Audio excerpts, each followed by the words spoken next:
Welcome back to my channel. This is part 3 of living with my Royal Enfield diesel. My diesel, which is right here, as you can see. Part 1, we had discussed with reference to the attention this bike receives, which rightfully it should. Part 2, I had explained how in 2026, this gearbox, which is approximately at least 75 years old in terms of technology, does it work? Does it not? Is it worth using? Because quite a few people they actually convert their 4 speed to 5 speed. This gearbox is standard for a diesel or what do you call petrol engine, so this is a pretty much standard review that I mentioned. Now part 3, I'll be mentioning about this amazing machine over here, right here. So how is it to ride a diesel Enfield in 2026? Now, this particular engine that I have is made by Greaves. This particular engine's output, theoretically again, I'm mentioning, is 5 horsepower. 5 horsepower. The standard diesel that engine that had come with Royal Enfield was 6.5 horsepower. This is the 5 horsepower one. Why is this different? I'll explain it to you. So basically, this machine that you see behind me, my diesel Royal Enfield, this is a 1990 model, and in 1990 it came with a petrol engine. Now, obviously, at that particular point of time there was no BS3, BS4, BS6 emissions, so people had the option to officially convert it into diesel.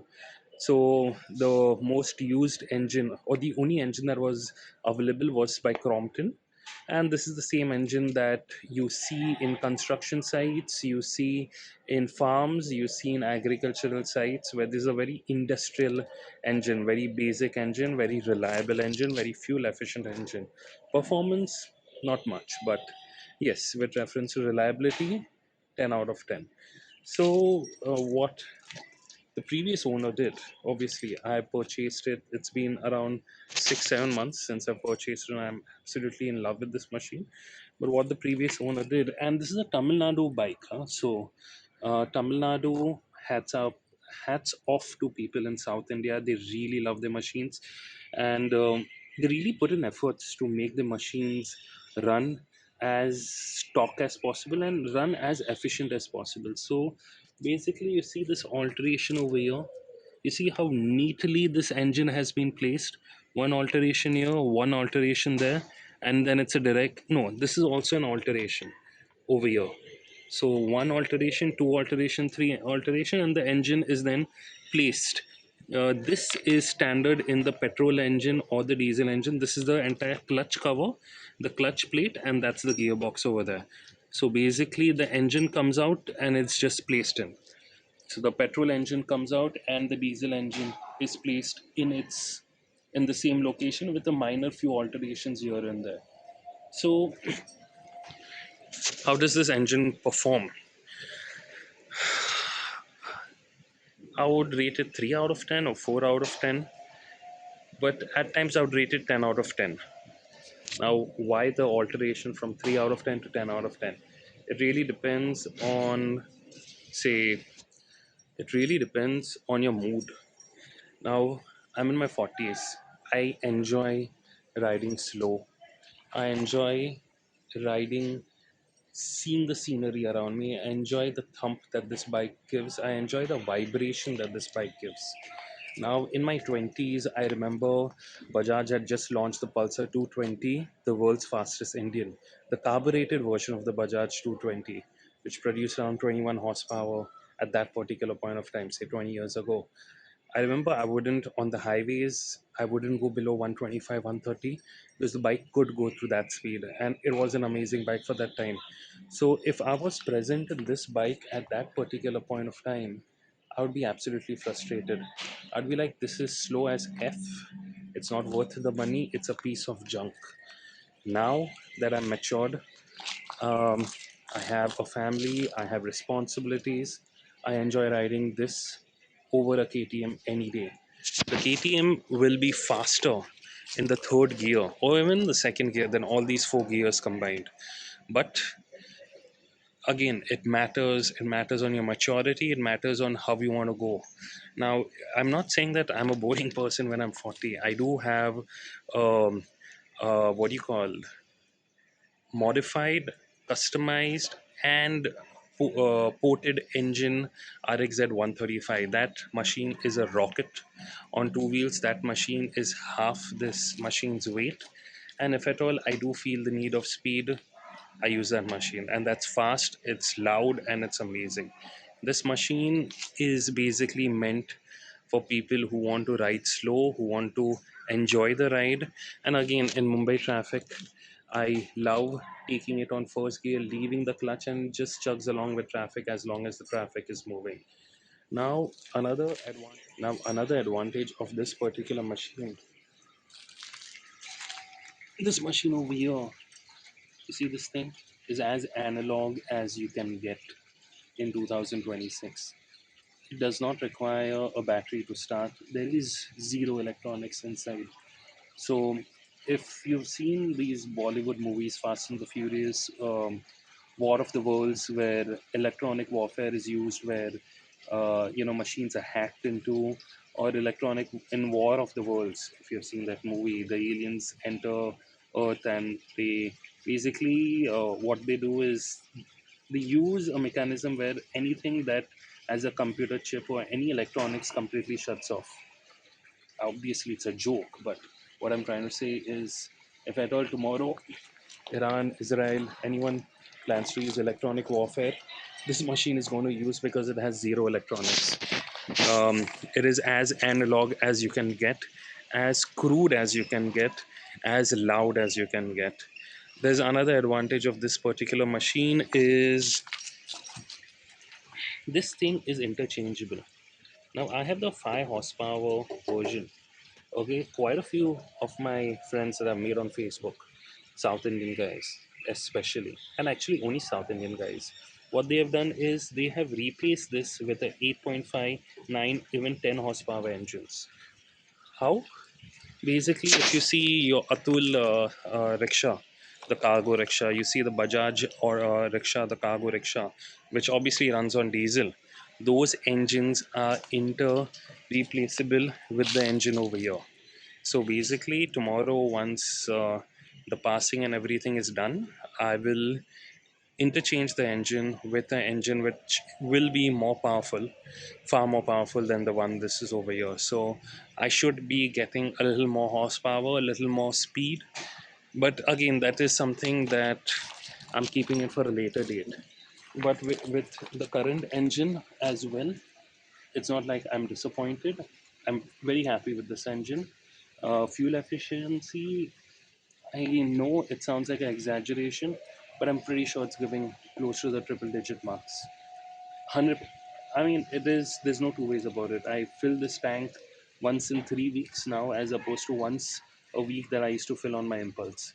The tank size is almost the same. So, yes. Another thing is these old machines, and I'm not only talking about my Royal Enfield diesel, which is behind me. Any old machine, say a RD 350, 1950s Triumph, BSA. These old machines are only and only as good as the mechanic that services them. So the thing is, even if you do find an amazingly maintained diesel, if you don't have a mechanic who knows the diesel parts, how this engine operates, you're pretty much screwed because no normal mechanic will even want to touch it.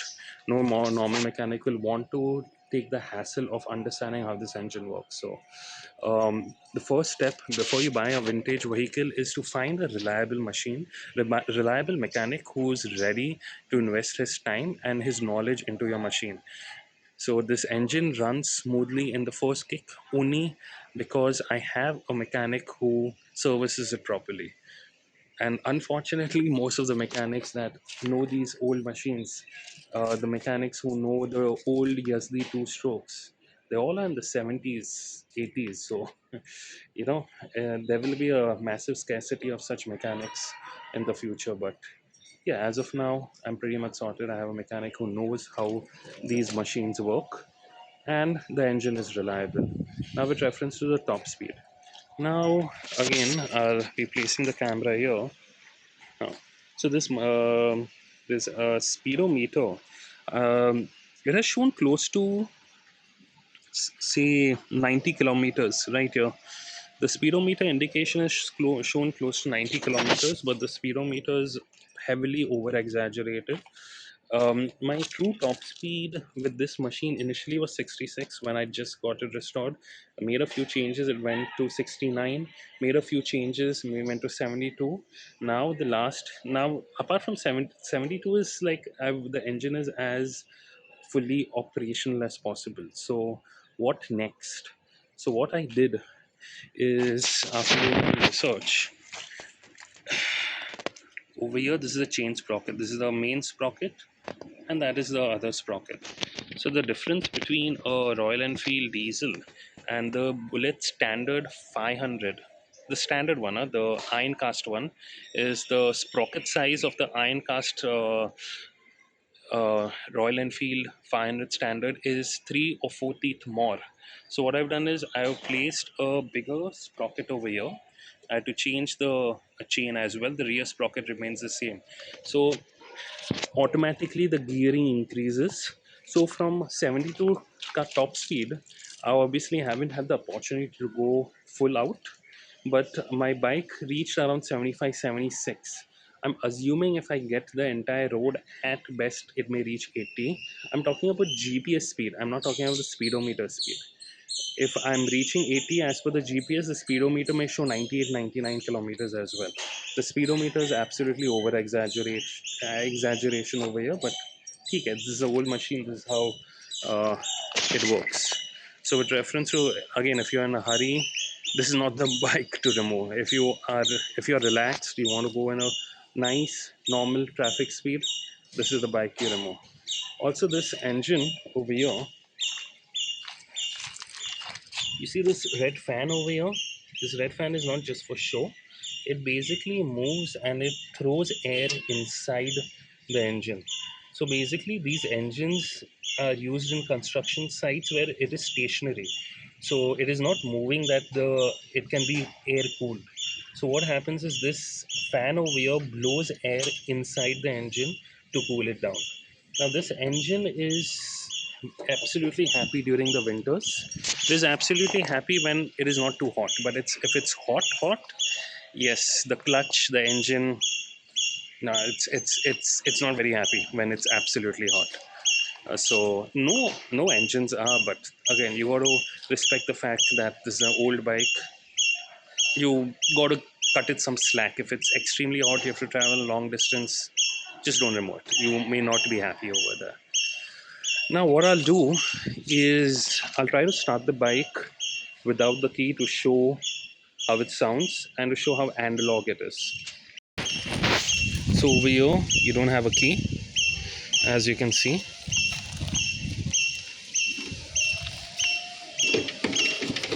I'm not using the axis as well.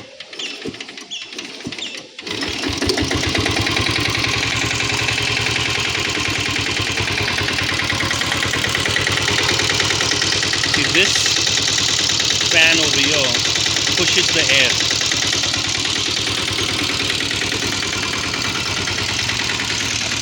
So when you put your hand over here, you can feel air coming.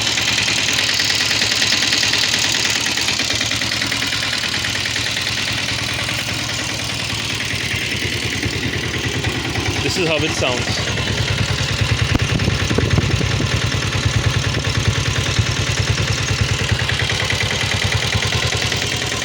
Now honestly, I find more engine sound from the engine, less engine sound from the exhaust.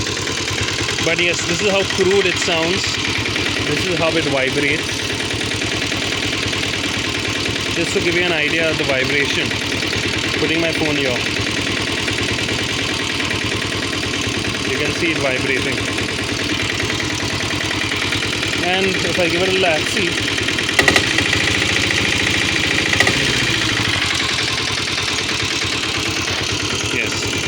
is how you shut it down.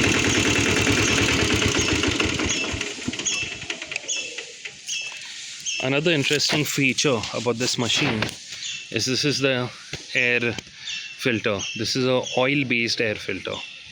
So everything is designed to work with minimum maintenance. This is because, as I mentioned, this is a industrial agricultural machine, not exactly meant for two wheels. Another part about this machine is the maximum RPM is only 3600, which is absolutely low. That is why, even though this bike, the engine may have power, the gearing is such, the 4-speed gearbox is made for a petrol engine that has a much higher RPM. So with 3600 RPM, even with the changed front sprocket, that is as fast as the gear will allow the bike to go. So even if, say, I tune this bike, it's a 323cc engine. Say even if I put a 600cc engine, but if the engine only revs up to 3600 RPM, the gearing can only do this much.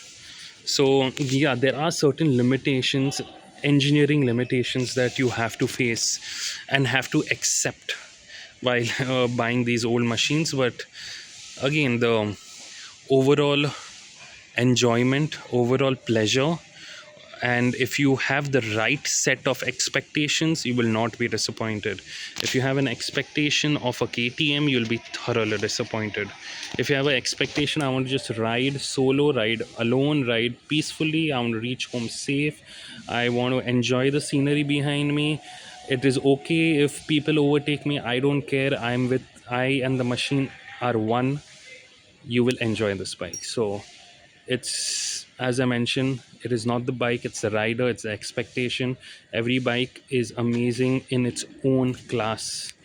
An X-Pulse will be amazing off-roading, may not be amazing touring. A KTM 390 will be amazing in the track, but the engine is just too noisy and too buzzy for me. This machine is amazing in its own way. So you know, not every glove fits every person's hand same way, not every machine, not every engine is built for everyone. So irrespective whatever people mention on YouTube, whatever journalists mention about any bike, it may be as per their preference. A young journalist will find this a piece of trash. An old mature journalist may appreciate the maturity this bike gets. So this is what it is. This is my third video with reference to the engine. Stay tuned with living with my Royal Enfield diesel. I will be putting in further more videos. Take care.